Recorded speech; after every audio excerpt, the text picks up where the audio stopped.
Scripting कितनी powerful चीज़ है ये आज आपको मैं इस वीडियो में विद प्रूफ दिखाने वाली हूँ। खुद के अपने एग्जाम्पल से जो स्क्रिप्टिंग मैंने 2021 में की थी वो स्क्रिप्टिंग आज मेरी लाइफ में सच है। 90% सच है, 10% अभी भी काम चल रहा है उसमें, बट जो मेन 90% पार्ट था उसका वो पूरा का पूरा कंप्लीट मैनिफेस्ट हो चुका है।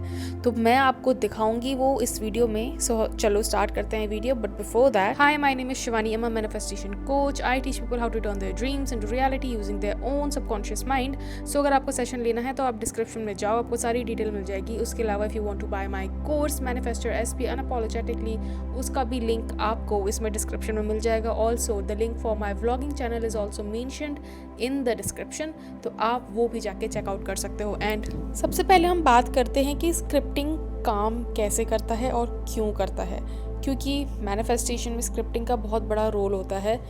देखो, scripting, affirmations, visualizations, these are just techniques सिर्फ इसलिए यूज़ होती हैं ताकि हम अपने सबकॉन्शियस माइंड को रीप्रोग्राम कर सकें। And when I was in my manifestation journey, जब मैं अपनी लाइफ में बहुत बड़ी बड़ी चीज़ें मैनिफेस्ट कर रही थी, उस टाइम पे स्क्रिप्टिंग मैं बहुत ज़्यादा यूज़ किया करती थी। और स्क्रिप्टिंग मैं इसलिए यूज़ किया करती थी क्योंकि क्या होता है, कभी कभी आपको खुद नहीं पता होता है कि आपके दिमाग में इतने सारे थॉट्स चल रहे हैं। और स्क्रिप्टिंग जब हम यूज़ करते हैं तो स्क्रिप्टिंग यूज़ करने से एक अच्छी चीज़ होती है कि आप अपने थॉट्स को एक क्लियर पिक्चर दे पाते हो, क्लैरिटी दे पाते हो कि ये मेरे दिमाग में चल रहा है, ये है मेरे दिमाग में अभी इस टाइम पे, और मैं इसको इस तरह से जॉट डाउन कर रहा हूँ या कर रही हूँ। तो स्क्रिप्टिंग का बहुत बड़ा रोल होता है। देखो, स्क्रिप्टिंग का रोल इसलिए होता है क्योंकि हमारा जो सबकॉन्शियस माइंड है वो रिपीटेशन से रिप्रोग्राम होता है, और आप किसी भी तरह से उसको रिप्रोग्राम करो, अफर्मेशंस के थ्रू, विजुअलाइजेशन के थ्रू, स्क्रिप्टिंग के थ्रू, एवरीथिंग। देखो, हम जो भी चीज़ अपने आप से रिपीट करते हैं ना, that is just an affirmation. तो एफर्मेशन तो हम हर टाइम कर ही रहे होते हैं, जैसे कि मैंने हमेशा आपको बताया दैट हम हमेशा अफर्म कर रहे होते हैं, हम कभी भी अफर्म करना बंद नहीं करते। इट्स जस्ट कि हम अफर्म करने को थिंकिंग का नाम दे देते हैं। हम जो लोग बोलते हैं ना हम ओवर थिंकिंग कर रहे हैं, they are just over affirming, ठीक है, because thinking equals to affirming, thoughts equals to affirmation, और over thinking equals to over affirmations. तो आप ओवर थिंकिंग जब करते हो ना, तो आप नेगेटिव चीज़ों की ओवर थिंकिंग करते हो। That means you are negatively affirming और negatively over affirming your old reality, your current 3D। तो क्या होता है कि जब आप अफर्म कर रहे हो तो आप अफर्म कर रहे हो तो सोच रहे हो तो अफर्म कर रहे हो। और ये बहुत बड़ी एक मैंने चीज़ देखी है कि लोग पूछते हैं कि मैम हमें अफर्म कैसे करना है, ज़ोर ज़ोर से बोल के या फिर चुपचाप। तो अफर्म हमेशा उस तरीके से करना होता है जिस तरीके से हम सोचते हैं। तो हम सोचते हैं कैसे, अपने दिमाग में, राइट। तो अफर्म भी हमें वैसे ही करना होता है, बट ऐसा मैंडेटरी नहीं है कि आपको सिर्फ चुप रह के ही अफर्म करना होता है। अगर आपके आसपास कोई नहीं है तो आप बोल के भी अफर्म कर सकते हो, बट मेनली जो अफर्म करते हैं वो मन में करते हैं, क्योंकि आप सोचते भी तो बोल के नहीं हो ना। आप ऐसा तो नहीं करते हो कि आप सोच रहे हो तो आपका मुंह से आवाज़ आ रही है कि ओ माय गॉड ये कैसे होगा, क्या होगा, कब होगा, और आसपास आपके सुनेगा। When you are over thinking, आप सिंपल सी एक चीज़ कर रहे हो कि आप सोच रहे हो, और आप सोचते हो कैसे, मन में। तो अफर्म भी आपको जनरली मन में करना होता है। मैंने आज तक कभी भी बोल के अफर्म नहीं किया है, और मेरी जितनी भी डिज़ायर्स है वो मैनिफेस्ट हुई हैं, एंड कुछ इन लाइन है अभी भी। तो स्क्रिप्टिंग एक बहुत पावरफुल टेक्निक है जो मैं अभी यूज़ करती थी when I was manifesting my marriage. जब मैं अपनी लाइफ में बहुत सारी चीज़ें मैनिफेस्ट कर रही थी, दिल्ली में ट्रांसफ़र अपनी शादी के लिए, उसके बाद परमानेंट वर्क फ्रॉम होम, उसके बाद यूट्यूब सक्सेस, तो बहुत सारी चीज़ें। और उसका ही एक एग्जांपल मैं आपको इस वीडियो में दिखाने वाली हूँ, जो मैंने स्क्रिप्टिंग 2021 में की थी, शायद जून या जुलाई के अराउंड। मैं डेट आपको एग्जैक्टली बता दूंगी। तो उसका फ़ोटो मैं आपको दिखाऊंगी कि वो फ़ोटो क्या था, और आप उस स्क्रिप्टिंग से ये सीख सकते हो कि स्क्रिप्टिंग कैसे करते हैं, कैसे हमें अपनी स्क्रिप्टिंग में चीज़ें लिखनी चाहिए, ठीक है। तो आप उस स्क्रिप्टिंग का एग्जाम्पल ले सकते हो, and you can also do the same scripting. But हाँ, मैं आपको ये बता देना चाहती हूँ कि मैंने सिर्फ वो एक बार स्क्रिप्ट नहीं किया है, मैंने वही चीज़ अलग अलग शब्दों में कई बार स्क्रिप्ट की है। बट वो सबसे पहला, आई थिंक सबसे पहला मेरा जो स्क्रिप्टिंग का पेज था उस डायरी में, वो वही था जो मैं आपको दिखाने वाली हूँ। और हाँ, मैंने अपनी डिज़ायर मैनिफेस्ट करने के लिए सिर्फ और सिर्फ स्क्रिप्टिंग नहीं की थी, I did visualization also, I did affirmations also. तो खाली स्क्रिप्टिंग नहीं की थी, ये मत सोचना कि खाली स्क्रिप्टिंग की इससे हो गया, नहीं, खाली स्क्रिप्टिंग करने से भी हो सकता है, but if you have very least resistance. देखो, कोई भी चीज़ आप अपनी लाइफ में मैनिफेस्ट कर सकते हो आसानी से, अगर आपके दिमाग में रेजिस्टेंस नहीं है तो रेजिस्टेंस रिमूव करना बहुत ज़रूरी होता है। और रेजिस्टेंस रिमूवल की सारे exercises I have mention in my course in detail. इसीलिए आई से कि मेरा ये जो कोर्स है ये सिर्फ एसपी के लिए स्पेसिफिकली नहीं है, ये कोर्स आप किसी भी डिज़ायर को मैनिफेस्ट करने के लिए यूज़ कर सकते हो। इट्स जस्ट कि मैंने उसका नाम मैनिफेस्ट योर एसपी अनअपोलोजेटिकली इसलिए रखा है क्योंकि मैंने उसमें मेजर बात एसपी के बारे में की है, जस्ट दैट। बट जो टेक्निक्स हैं, जो नॉलेज है, वो आप हर जगह अप्लाई कर सकते हो। So that's not related to just SP. तो वो स्क्रिप्टिंग दिखाने से पहले मैं आपको थोड़ा सा बैकग्राउंड स्टोरी देना चाहती हूँ क्योंकि वो ज़रूरी है। तो क्या था, मेरी शादी नहीं हुई थी उस टाइम तक, और मेरी शादी होने वाली थी in 2021। So I got married in December 2021, on 11th December 2021 I got married. और मेरी शादी के लिए I was working in Pune, ठीक है। तो पुणे में मैं काम करती थी, और पुणे में मैं एक इंश्योरेंस कंपनी में काम करती थी, मैं नाम नहीं लूँगी, बट मैं एक इंश्योरेंस कंपनी में काम करती थी। एंड उस टाइम पे my salary was around 30,000। And मैं हमेशा से चाहती थी कि मैं अपनी लाइफ अपने टर्म्स पे जीऊँ, मेरा कोई बॉस ना हो, मैं अपनी बॉस हूँ, अपने शेड्यूल पे काम करूँ, मैं घर पे भी रह पाऊँ, but still I can be my own boss, I can still have that financial stability. मैं हर चीज़ चाहती थी, प्लस मैं अपनी एक आइडेंटिटी क्रिएट करना चाहती थी। साथ ही में मैं ये भी चाहती थी कि मेरा जो ट्रांसफ़र है वो दिल्ली में हो जाए, क्योंकि मैं पुणे जॉब नहीं करना चाहती थी।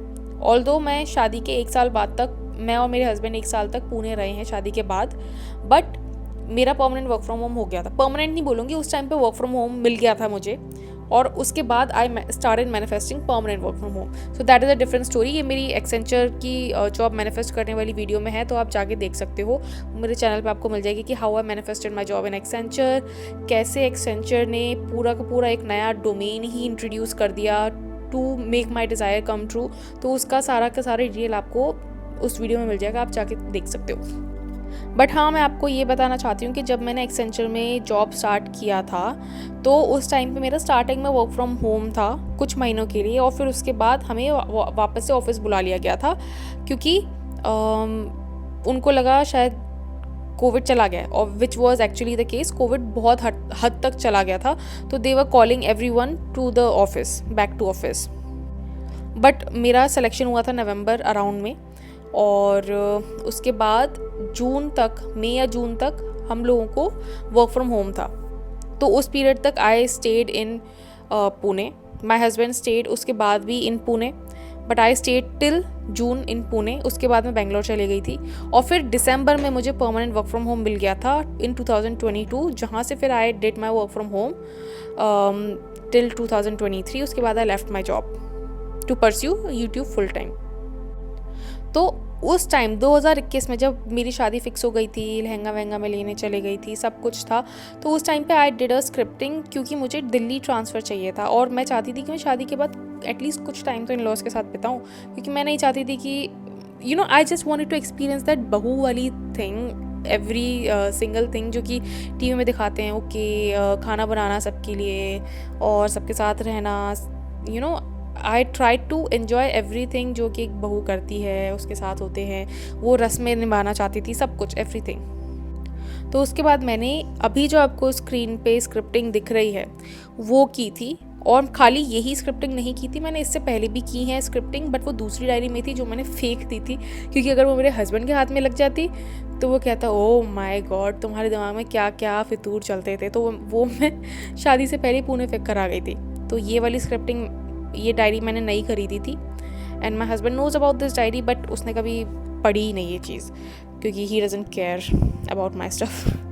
तो ये वो स्क्रिप्टिंग है, आप देखो, ये स्क्रिप्टिंग मैंने की थी। एंड इसमें सिर्फ एक चीज़ है जो मैनिफेस्ट नहीं हुई है अभी तक, वो है कि I have still not got 1 million subscribers, but I am still working on it. But मैं आपको इसमें एक चीज़ ये भी बताना चाहती हूँ कि इसमें जो मेरा मेन फोकस था मेरा इस स्क्रिप्टिंग में, वो था दिल्ली ट्रांसफ़र लेना। That happened.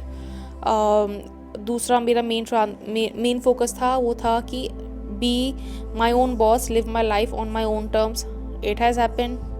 तीसरा मेरा मेन फोकस था कि I wanted to earn more than $1 lakh a month doing what I love. वो हो चुका है। That is happening and I am earning way more than that, जिसमें सारे मेरे सोर्सेज ऑफ इनकम इंक्लूड होते हैं, YouTube, investments, everything, my business, everything. तो सब कुछ उसमें इंक्लूड होता है। तो आप देख रहे हो कि जो मैंने चीज़ लिखी वो सारी अभी तक मैनिफेस्ट हो चुकी है। बस एक चीज़ है 1 बिलियन सब्सक्राइबर्स वाली, वो चीज़ इसलिए अभी तक मुझे लगता है मैनिफेस्ट नहीं हुई क्योंकि वो चीज़ शायद मेरे दिमाग की बहुत एक बर्निंग डिज़ायर अभी तक नहीं बनी है। मेरा जो बर्निंग डिज़ायर था वो था कि मुझे परमानेंट वर्क फ्रॉम होम मिल जाए, दिल्ली में ट्रांसफ़र मिल जाए और मैं ज़िंदगी अपने टर्म्स पे जीने लगूँ। और मैं चाहती थी मैं 1 लाख महीने से ज़्यादा कमाऊँ, वो ऑलरेडी हो रही है। तो वो चीज़ मेरी लाइफ में चल रही है। ऐसा नहीं है कि मैं नहीं चाहती कि मेरे 1 मिलियन सब्सक्राइबर्स हो, बट आई बिलीव कि I am in the bridge of incidents. क्योंकि मैं हमेशा बोलती हूँ कि जब तक आपकी डिज़ायर पूरी नहीं होती है और जिस पॉइंट पे आप होते हो उस पॉइंट पे आपको हमेशा यही एज्यूम करना होता है कि you are in the bridge of incidents. तो मैं अभी भी ब्रिज ऑफ इंसिडेंट्स में ही हूँ, मेरी डिज़ायर हो रही है और देखो चैनल है वो ग्रो होता ही है, तो इट्स इनएविटेबल कि एक दिन उतने सब्सक्राइबर्स मेरे होंगे ही। तो I am not actively focusing on it. मेरा फोकस रहता है कि मैं कंटेंट बनाऊँ एंड मेरा बिजनेस ग्रो करे, मेरे पास जो लोग आए उनको ज़्यादा से ज़्यादा सक्सेस मिले। That is my intention. वो सारी चीज़ें हो रही हैं। In all these 4-5 years I have coached over 2000 people। और यही मेरा सबसे बड़ा इंटेंशन था कि I wanted to make a change in people's life, और वो चीज़ हो रही है एंड हो चुकी है। वो सबसे बड़ा मेरा इंटेंशन था, सबसे बड़ा मेरा मैनिफेस्टेशन था उस टाइम पे। सबसे बड़ा मेरा मैनिफेस्टेशन यही था कि मेरा दिल्ली ट्रांसफ़र हो जाए, जो मैं सोच भी नहीं सकती थी इतनी अच्छी तरह से होगा। ट्रांसफ़र से भी अच्छी चीज़ हुई मेरे साथ, बिकॉज अगर आप मेरा एक्सेंचर वाला वीडियो देखो तो उसमें पता लगेगा कि मैं क्या स्पेसिफिकली विजुलाइज करती थी जिससे कि मुझे एक्सेंचर में जॉब मिली, क्या मेरा दिमाग में इंटेंशन हुआ करता था। बहुत सारी चीज़ें थी दिमाग में चल रही होती थी मेरे। तो वो वीडियो आप जाके ज़रूर देखना, आपको बहुत मज़ा आएगा वो वीडियो देखने में, और आपको ये समझ में आएगा कि हाउ पीपल मूव।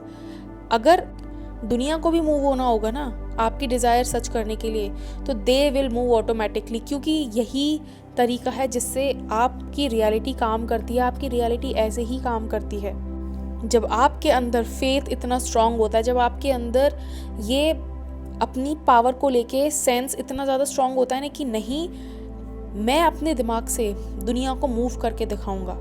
जब ये चीज़ इतनी स्ट्रांग होती है ना आपके दिमाग में, तो आप एक्चुअली दुनिया को मूव करते हो। इट्स जस्ट कि आपको फेथ रखना होता है कि हाँ मेरी इमेजिनेशन मेरी रियलिटी है, और अगर मैंने एक बार कोई चीज़ विजुलाइज कर ली, that is bound to happen, और वो मेरी रियलिटी बनेगी ही बनेगी।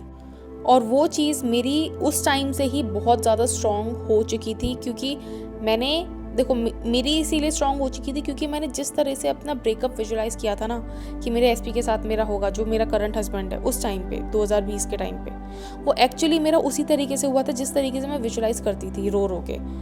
और आई जस्ट कुडंट बिलीव कि कितनी जल्दी मेरी रियलिटी चेंज हुई थी। I just visualized that scene with full emotions. मतलब इतना रो रो के मैं वो सीन विजुलाइज करती थी ना, बिकॉज मैं उस सीन को इतना फील करती थी ना कि 1 हफ्ते के बाद इतनी तेज़ी से मेरी रियलिटी में चेंजेस हुए ना, मैं बता भी नहीं सकती आपको। मैं दिन भर रेस्टलेस रहती थी, मेरा मन करता था कि मैं पुणे छोड़ के चले जाऊँ। मुझे ऐसा लगता था कि nobody loves me, nobody cares for me. मुझे ऐसा लगता था कि पूरी दुनिया मेरे खिलाफ है। मतलब मैं बता भी नहीं सकती थी कि उस टाइम मेरा दिमाग क्या फील करता था। मेरा दिमाग फटने को होता था। मैं रो रो के इतना अपने आप को टॉर्चर करती थी ना, अपने आप को विक्टिमाइज बनाती थी, विक्टिमाइज करती थी खुद को इतना ज़्यादा कि मैं रोने लग जाती थी, और रो रो के मैं दिमाग फाड़ लेती थी अपना। इतना गंदा मैं मतलब अपने आप को विक्टिमाइज मैंने कर रखा था। जो इस टाइम पे मेरी सिचुएशन में होगा ना, आप लोगों में से वही समझ पाएगा कि मैं क्या बोलने की कोशिश कर रही हूँ। कभी कभी ना हम अपने थॉट्स की वजह से अपने आप को इतना ज़्यादा हेल्पलेस फील कराते हैं ना कि हम एक्सप्रेस ही नहीं कर पाते कि हमें क्या फील हो रहा है। हमें एंग्जाइटी अटैक्स होते हैं, हमें पैनिक अटैक्स होते हैं, हमको ऐसा लगता है कि पूरी दुनिया हमारे अगेंस्ट है और हमको कोई सपोर्ट नहीं करता है और हर कोई हमें हमारी डिज़ायर से दूर करने की कोशिश कर रहा है। और वही चीज़ मैं उस टाइम पे कर रही थी अपने साथ, और वो एक हफ्ते मैंने इतना की है ना कि उसके बाद मेरी रियलिटी में नेगेटिव चेंजेस इतने बुरी तरीके से हुए, मतलब I was devastated. But I am thankful कि मुझे लॉ ऑफ अजम्पशन के बारे में पता लगा, लॉ ऑफ अट्रैक्शन के बारे में पता लगा, और it completely changed my life. मेरा रोना 90% चला गया। मैं रोती ही नहीं थी मैं, क्योंकि मैं वो लड़की रही नहीं थी जो खुद को विक्टिमाइज करती थी। और रोना मुझे इसीलिए आता था क्योंकि मैं दिमाग में ही अपने सोचती रहती थी, ओ मेरे साथ ऐसा हुआ, ओ मेरे साथ ऐसा हो रहा है, ओ वो ऐसा कर रहा है। और जब आप ऐसी चीज़ें सोचते हो ना तो आपका बॉडी उन चीज़ों को फील करता है, क्योंकि आपकी माइंड और आपकी बॉडी के एक दूसरे के साथ बहुत अच्छे कनेक्शंस होते हैं। Your mind is connected to your body in like no way other. और जब मैंने अपने माइंड को इर्रेस्पेक्टिव ऑफ व्हाट वो मुझे फील कराने की कोशिश करता था, मैं उसको वो फील करने नहीं देती थी। अगर मेरा दिमाग मुझे बोलने की भी कोशिश करता था ना कि nobody loves you, nobody this, nobody that, मैं अपने दिमाग को ऐसी चीज़ें फील करने ही नहीं देती थी।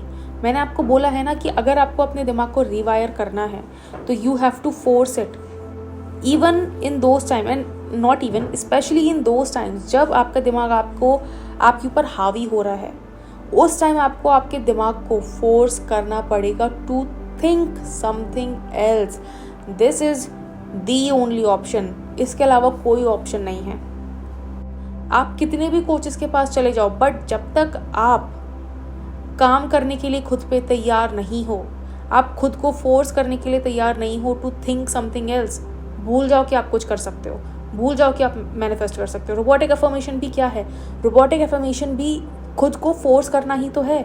You are constantly forcing yourself to think something else. आपका दिमाग आपको कुछ बोल रहा है बट आप कुछ और अफर्म कर रहे हो। और as I said, thinking equals to affirming and affirming equals to thinking. So अगर आप अफर्म करो तो आप थिंकिंग ही तो कर रहे हो। बट क्या होता है कि देखो, कई बार ना ऐसा भी होता है कि जब आप रोबोटिकली अफर्म कर रहे होते हो ना, स्टिल आपके पीछे एक आवाज़ आती है, बहुत लो टोन में वो आवाज़ होगी कि नहीं ऐसा नहीं है, ऐसा नहीं है।